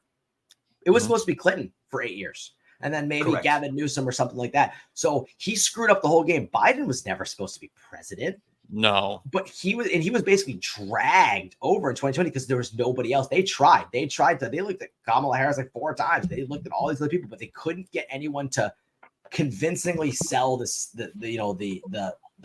thing they were going to pull, the shenanigans they were going to pull. They were going to do anything they could to keep this guy out of office. And they did it. And then they only hired Kamala because Biden said, "Oh, we have to have a black woman." So they only had Kamala because they had to do a DEI hire. She was never supposed to be in that position. And then now she's in that position, and they didn't expect this. It's the irony is great because they didn't expect then Biden to either get dementia. I mean, he really descended during his term.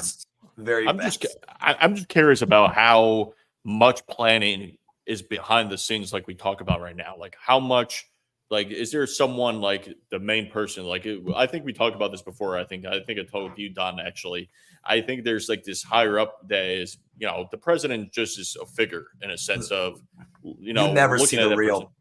You never There's see the someone real actually, people in Right. charge. Yeah, Of You never course. a do. real person. People with tons of money and tons of power, they have nothing better to do. They're trying to pull the strings. And of course, that's what you would do. And you want to influence things. Look at George Soros. You look at things like that. And of course, and they have different ways of thinking about things. Look at even our guy, Elon Musk. He does the same stuff. We just happen to agree with it. Right. He seems to be on the other side. Some people actually have to what his whole point, and this is a great rabbit hole for another day, is he just wants to maintain and continue human consciousness and the expansion of human consciousness. So, we've come to a wild, almost we're in the climax, I think, of this I don't know, we're in act 3 maybe of the Trump tales. I mean, this is wild. And now This is going Trump to be in history books, though. I feel, Don. Oh, yeah. And the it's segue crazy. into this next topic here is Trump's learned to play the game.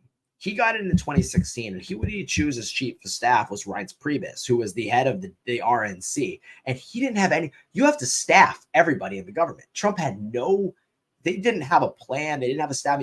It's one thing to run for president, but to be president, it's a big job. But it's not only that, but all the people you have to staff, and they just didn't have the team. He didn't have the team. Right. And now he's coming in with a team. And I would love to see Tulsi Gabbard as like Secretary of State, RFK as Attorneys General. And it's different. He's realizing what he did wrong the first term. So it's good now he's realizing, like, who are the people he can trust?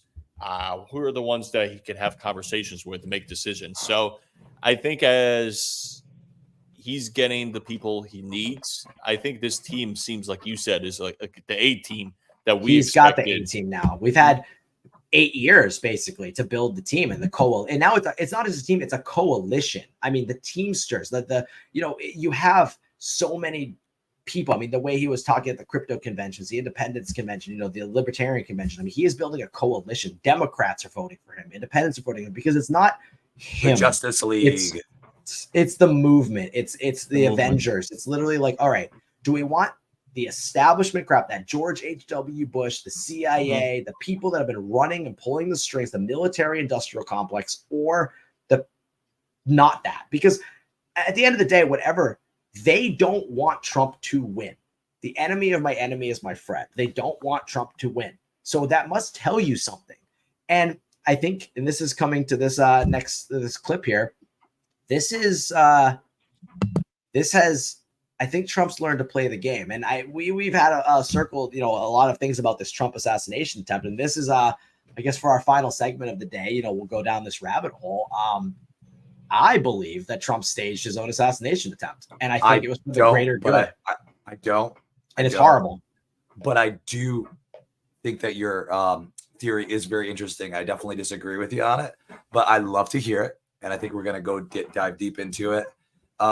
Just want to say one more thing before I start this video, because this video is going to be kind of a 3D reconstruction of the assassination attempt. I got a few other videos prepared for you, Don, based on, the stuff that you really, really wanted to see. But we are now at the point where it is not left versus right. We are now at the point where it is not a political thing anymore. We are at a crossroads in this country. And our future will either be a future of continued freedom or of servitude and suffering. That's where we are. And we have to get to the side of freedom. We cannot lose this battle. We cannot lose this battle. That's all I'm going to say. I'm going to go ahead. I'm going to bring this up full screen. And we're going to go ahead and watch this here. The assassination attempt of Donald Trump set off a panic as the bloodied former president was surrounded by Secret Service agents and hurried into his vehicle. An Associated Press analysis of more than a dozen videos and photos from the scene shows how close the shooter, 20-year-old Thomas Matthew Crooks, was able to get to the stage where the former president spoke. Here's what's known so far about the shooting on Saturday, July 13th. As rally goers wait for Trump, a young man is seen pacing around the edges of the rally area, looking at the buildings and acting suspicious. He was in an area to the right of the stage, outside the perimeter of the rally. At around 5:20 p.m., local law enforcement photographed a man with a backpack and a rangefinder. They radioed their concerns to other officers and circulated the photo with officers outside the security perimeter. But then the man vanished from view. Trump takes the stage at 6:02 to the strains of God Bless the USA. He waves and begins his regular rally speech. Spectators were seated in front of him and behind on risers. Secret Service sniper teams can be seen positioned on 2 different rooftops behind the stage, looking in opposite directions.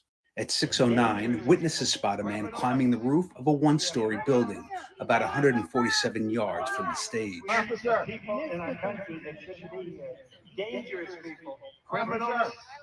A local officer climbed to the roof to investigate, but fell after losing his grip. Trump continued his speech and turned to the right to point towards a screen displaying border crossing numbers. At 6:11, 3 shots are fired. Secret Service agents pile atop the former president. 5 more shots are fired. About 10 seconds later, a Secret Service sniper fired back with 1 shot, hitting Crooks in the head and killing him. 3 spectators, seated in bleachers between where Crooks was positioned and where Trump was standing, were hit.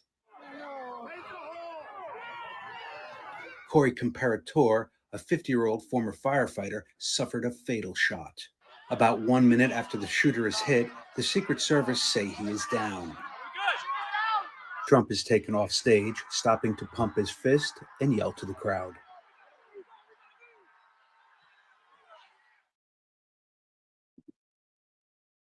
So yeah, that's just kind of a breakdown of what had happened.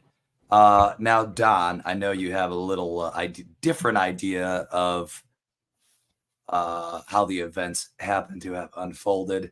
Why don't you get into that for me a little bit? When I first saw this happening, look, let's just backtrack a little bit. This is a hard, high stakes game. This is life or death. War is hell. Now I'm just going to give it a little. When the Allies in World War II cracked the Enigma machine, right? Cracked the code for the Nazis, right? There's actually a great movie with Cumberbatch, Benedict Cumberbatch, the guy who played Doctor Strange. He actually played a movie where he was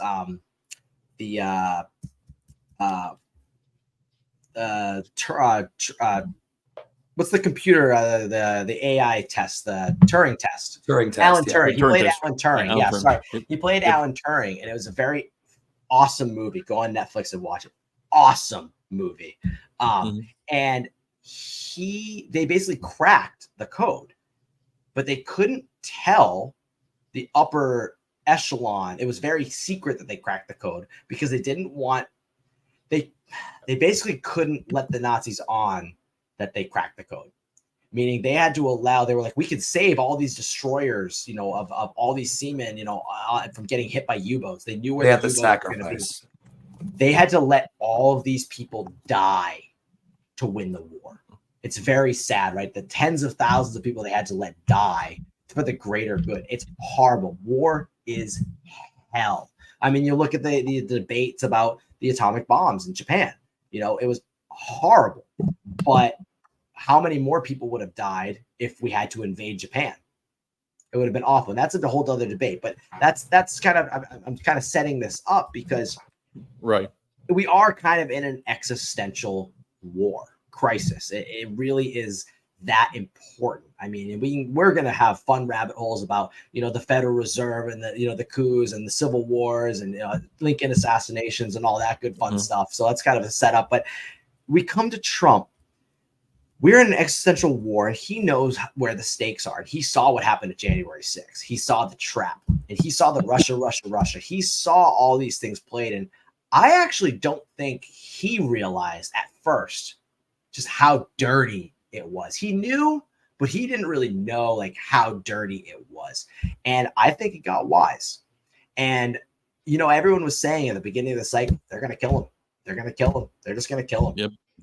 And when this happened, Now, keep in mind, Secret Service protection isn't really ramped up until you're actually the nominee. So yeah, he's an ex-president, so he has some of this, he has some of that.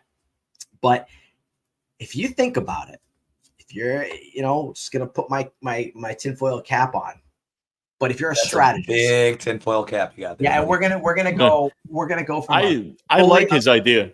We're gonna go fully from an objective military strategy. Let's just lay it out. We are at war.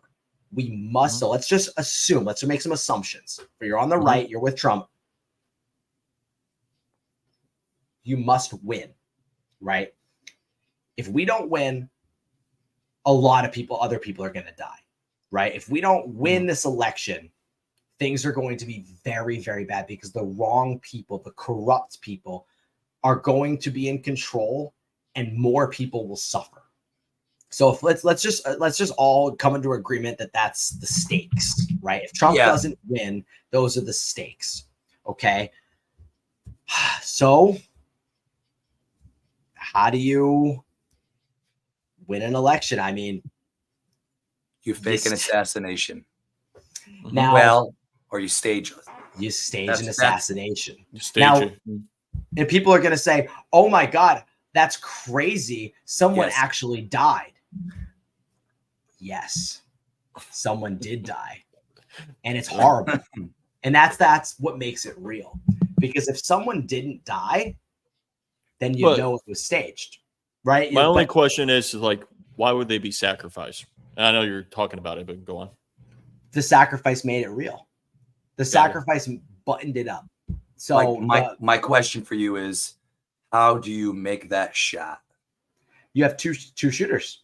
There's always two shooters. It's the grassy knoll. There's always two shooters. I mean, if we go into clips, and we actually have some clips of the audio analysis of the day, this dickwad. How do you make that shot without hitting the president? What do you mean? It wasn't bullets, no. Oh, so this was great. And I don't know if you have this clip. The FBI, there was some question about, was it shrapnel or a bullet that hit Trump's ear? And everyone was like, and it was interesting on the left, they were like, oh, that's fake. And I believe that. It was WWE. Here, I got it for you right now. Ready? 3, 2, 1. I guess I'm not clear exactly where you said there were 8 shell casings on the roof. So 8 bullets were fired. We obviously know that Mr. Comparatori lost his life. Two other rally goers were injured, seriously injured. And then the one that hit President Trump. Does that account for, were some of these individuals hit multiple times? Where did all 8 bullets go is, I guess, my question. I don't have that in front of me. I'm happy to circle back and get that to you. It's assuming we have that information yet. As I said, I think with respect to former President Trump, there's some question about whether or not it's a bullet or shrapnel that hit his ear. So it's conceivable. Although, as I sit here right now, I don't know whether that bullet, in addition to causing the grazing, could have also landed somewhere else. But I believe we've accounted for all of the shots and the cartridges. So let us get that. It's my understanding that the very first one was the one that hit the president. Is that the very first shot, or is that not accurate? I don't, as I sit here right now, I don't know the answer to that. I believe we know the answer to that. I just don't have it in front of me. Okay. Because it didn't. So here's my timeline. What happened? Crooks get up there. They got this crazy kid to do it. He's shooting blanks. There's a second shooter in the tower. Trump knows this is going to happen. Now, this is the highest stakes of the highest stakes game. He knows this is going to happen. And that second shooter, his job is to take out a civilian and to shoot the one of the cranes, like the cranes that are holding the flags, kind of the hydraulics and flag. And Trump ducked down just like in WWE style. You see him in the ring, and I wish we should have pulled up a clip, from the WWE. It's razor blade to the ear, just like that. Boom. Because you see him, if you kind of watch the clip of the assassination, it's very like, ooh, wow. And then he comes up and he's suddenly all bleeding and all this. And, and what's great about the ear is a lot of blood comes out of the ear. So I actually had my industrial pierced once and literally just bled constantly. That cartilage there, you hit that, it just bleeds and bleeds and bleeds. So all he has to do is a little razor blade and you're bleeding. So you're saying that he grabs his ear like this and then has the knife really quick. Yep. And the second shooter was in the water tower. And so he was the actual sniper. He had the real bullets, and he had to take somebody out because you have to make it look real. And what happened is they actually created a GoFundMe for that person. So that that man that died, his family has like $3 million now. So his sacrifice, it's horrible to think about, but that's a hero. I mean, that is a hero that is an unacknowledged hero. It's like in the covert realm. Let me ask you this. How does your version of events get Trump into the White House? Well, this was pre-Biden stepping down, right? Yes, this almost caused Biden to step down, which is why I think, personally, that's why I think it happened as it was, and I think Biden was aware of it. I think he stepped down because he went, crap, he's supposed to be dead. I got to step down. That's how I look at it. Right. So you kind of think that so here's my thing. Well, that's the normal way of thinking. Yeah. If the Biden administration, if the deep state, if the JFK, the CIA wanted to kill Trump, they would have killed him because there was a second shooter. So what we're going to do in this analysis, let's do this. There was a second shooter. The thing is, why did the second shooter miss? They don't miss. The second shooter doesn't miss. The patsy, there was the patsy. That's why he was dead. Yeah. He was dead. Crooks was dead. There was a second shooter. But the second shooter, he didn't miss. He hit exactly his target. Which was civilians. So let's just play this really quick. This is an audio analysis. This is really great here. And this is just the breakdown of the shot. So I don't know if this is exactly, there's a couple different clips there because the world's fastest shooter, like there was 8 shots. It's part of it. Let's take a look. Okay. Yeah, this is definitely the fastest shooter comes up after this, I'm pretty sure. Okay. Does it do it? Yeah, you betcha. It maps on perfectly. So again, top audio from Died Suddenly, second audio line from that link right there, third line from that watch this piece right there. Is this a second group of I want to go to the group I might of 5 have shots. that last third one. Don't hold me to that one. I'll fix it if it's true. So get this. Right here. Here's what I want. So those 5 shots, 1, 2, 3, 4, 5. This is mysterious because these 5 shots here, when you take a look at them from the beginning of the first shot to the beginning of the 5th shot, so that's how fast you could take those 5 shots. It turns out that the total thing is only 0.775 seconds from beginning to end. Now, as a shooter, I'll tell you, you kind of have to work at it to get 5 shots off in 0.775 seconds. World record holder is about and to you can come see up. the splits here because the first shot was a quarter of a second, 0.256. But look at these, 0.18, 0.17, 0.15. I'm going to have to defer now. We're going to have to bring in, and I'm going to introduce you to somebody called Jerry Misalek, because once you understand Jerry Misalek a little bit, this is just a minute, and then the other thing is just a couple of seconds. Watch this. I have to introduce you to Jerry real quick, because once you know Jerry, you're going to rethink about those 5 shots in a whole new way. In 1999, they sponsored a publicized attempt by shooter Jerry Michalek to challenge Ed McGivern's speed shooting record set back in 1932. Using a Smith & Wesson Performance Center-built 8-shot revolver, Michalek attempted to both outshoot McGivern and set 2 new world records. Watch how fast this guy is. You want to film this one? Go, Jerry. Go for it, brother. He's such a legend. 108-degree heat, I believe it was, down in Mississippi in front of a very you won't believe what you're supportive gonna say. audience. If you don't know anything about guns, he did it. I mean, he Jerry did, is like 8 rounds fastest. in 1 second on 1 target. Shooter ready. Stand by. Oh my God! He did 8 rounds on 4 targets in 1.06. And then he did the 6 shots, a reload, and 6 shots in 2.9. This is a revolver reload. This isn't taking a mag out. This is a revolver. Oh my God! All right. Oh my! Imagine running into that guy's house by accident. Hey, listen, we have no problem here. Where? Yeah, so absolutely crazy how fast that guy could shoot. Don, you are muted. You're muted. A clip there while we're talking about where you see the actual 8. I want to hear the shots. There's an actual clip there. If you can, Steve, look, there's an actual clip of the 8 shots that were shot because Crooks took the first shot and that was like, okay, it's go time. Ba, ba, ba. And then you hear, bah, bah, bah, bah, bah, bah.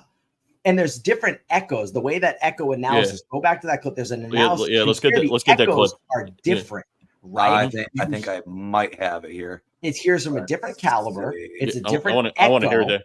Yep. This is it. There you go. And I think I can explain what it was, to be honest, after. But from all that screaming and the shots from video 2, we have in blue the first 3 shots here. We have more shots here from a second weapon. I'm not sure about this one. It has a very different sound that we heard. And here's the final last shot, which I believe is from, oops, sorry, don't have my thing. You don't know what I'm pointing at.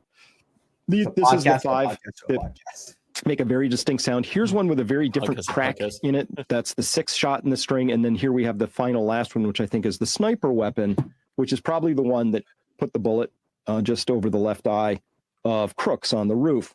So we're going to take a closer look at the blue, the red, the blacks here and listen to these things. But once again, let's just listen very carefully. And we'll go back and forth until you're certain of this yourself. Here's just the first 3 shots from that video. I haven't done anything, no audio. I haven't done any enhancements. This is both of these video audio pieces are exactly pulled straight from the video itself. Nothing else. I haven't boosted any. I haven't done any filtering.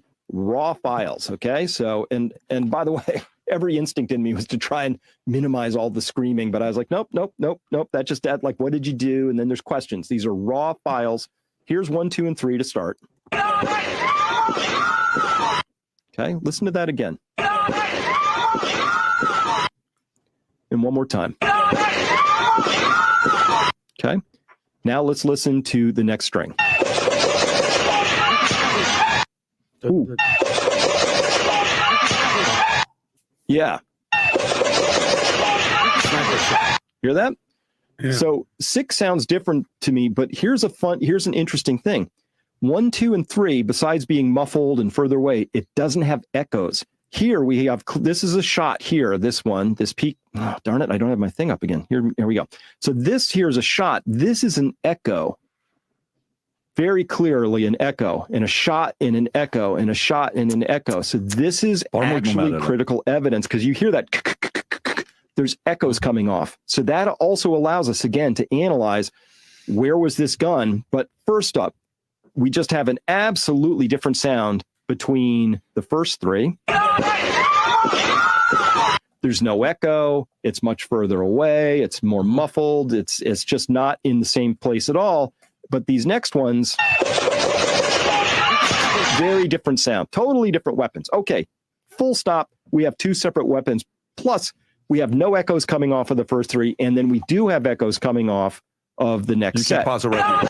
And then the last shot, and then the counter snipers. So you have Crooks shooting, fire, and then you have the real sniper in the water tower, actually shooting the real shots, and then you have the counter sniper. So there's 3 separate weapons, and you can actually hear it in the analysis, and there's a whole bunch more you can dig into it. So, okay, we have a second shooter, all right? The second shooter wouldn't miss, and he didn't. And this is the point. They had to take out a civilian. It's awful, and that's why That's why this was buried so quickly. That's why this went. Trump said it in his speech during the RNC. I'm only going to talk about this once, and he kind of didn't make it a thing. You know, they had the thing. He basically what it was, and everybody in the deep state knew what he did. They all know he set it up, but they couldn't say anything because that would basically open up the rabbit hole of all the other things that they've set up, and they couldn't admit it. He decided to play. He beat them at their own game, and it's horrible. I'll tell you what. I'm not a big fan of Senator Blumenthal out of Connecticut. I'm originally from Good old Connecticut. Me too. Well, but I think we're about to see another 9/11 commission style report coming out of there. This is what he had to say. I think the American people are going to be shocked, astonished, and appalled by what we will report to them about the failures by the Secret Service in this assassination attempt on the former president.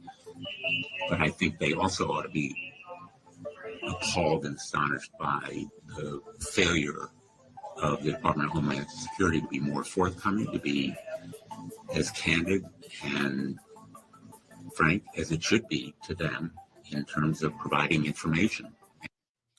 I mean, that pretty much sums it up. I'm not going to drag it out. They know. The deep They state, know. everybody in the intelligence apparatus, they know what happened. This is how the game is played. And Trump played it beautifully. He did it right before the nomination. He went right into that. I mean, the momentum going into the RNC was insane. When you went into the RNC, it was like, there's no possible way Trump is going to lose. If you're right, and again, I will say a couple of things. The panic from the left points to what you're saying. It's almost hard to believe because it is difficult to believe. But if you're right, if you are right, then we have some crazy things coming ahead. I mean, it's part of the game, and it's tragic. It's horrible to think that they sacrificed a civilian like that. But again, it's war, and you look back, it's historic. There's absolutely precedent. It's only one person compared to all these other, but it won the game because it wrapped up. Because what happened now? He's not going to get shot at because of that. Secret, service was just double. Right. You know what I mean? Triple. Like now you're saying you can't kill me. I already tried. Exactly. He's got the sympathy vote. Now he's saying, you try to shoot me in the face. I mean, now they're not going to be able to do that because security, now the Secret Service is being investigated. I mean, it was perfect. I mean, how he did it, what it was, I mean, where it was, there's just everything about it is just so perfect and beautiful. And it's horrible, but it's war, and war is hell. And I think we just need to understand the stakes of this are so it's very high stakes, very high. And there we are. On that note, we are getting to the very end of our stream. It has been wonderful, gentlemen. It's been a very wonderful evening. Thank you. Very enlightening. So we will be back starting on Wednesdays. We're no longer going to be doing late nights. So every Wednesday at 11 a.m. Eastern Standard Time, we'll be on for 2 hours. Ish. So make sure to subscribe. Make sure to subscribe, please, so I can pay my bills. Now, before we go, I mean, the great reveal, right? So something I think, we're trying to figure out our format of our show. So I hope everyone's we're trying to feel it out. We're going to do some current events and some news in the beginning, and then we're going to kind of go down a rabbit hole towards the end. And I feel like we should leave everyone with a little cliffhanger, right? A little something to think about. So did you guys know? So I want to ask you guys a question. I don't know if you know this, and you all those listeners. There was a person, I don't know if you know his name. So I think that's this. When Albert Einstein was asked what it's like to be the smartest man in the world, what did he say? He said, Tesla. I don't know. Ask Nikola Tesla. So Nikola Tesla, who died suddenly in the Hotel New Yorker in 1943, right at the onset of World War II, with trunks of patents of lots of things like time travel devices and laser beams and all these crazy things. So basically, Einstein had the theories, Tesla had the tech, the technology, and this is going to be such fun wormholes of Project Looking Glass and all of these things about how you can use gravity and electromagnetism to warp space time, and you get the Philadelphia experiment and Diglocken and the Nazis' time travel experiments, and why they weren't even worried about nukes because they were building basically UFOs and all this kind of stuff. This crazy technology, right? Whoa, don't give them too much. Oh no. So what's Nikola Tesla dies, right? He dies in the hotel in beginning of 1943, right? And the FBI, who had set up shop in another room in the hotel, basically the protocol of the hotel is 3 days without hearing from somebody. That's when the maids go in and everything. So the FBI knew he was dead, and they had 3 days to inspect all of the patents, the trunks of patents of all of Tesla's papers. Everything Tesla had was in that room. So the FBI went to a very well-known MIT professor. Okay, this guy who was involved in all the radar, which we'll talk about, carrots making your eyes better. It's not a thing. It's all propaganda, but that's fun for the next rabbit hole. So they went to an MIT professor, and do you know his name? They were like, hey, guy, come in here and investigate all of these patents and tell us, is there anything for national security that we need? What was his name? Trump. John George Trump. It was There is our Trump, great reveal. Donald A great Trump's reveal for today. paternal uncle. So Donald Trump's uncle he's 1 degree of separation of time travel technology. And the rabbit hole more goes deep to on come that one. on Wednesday. Make sure to definitely tune in. Have a great night.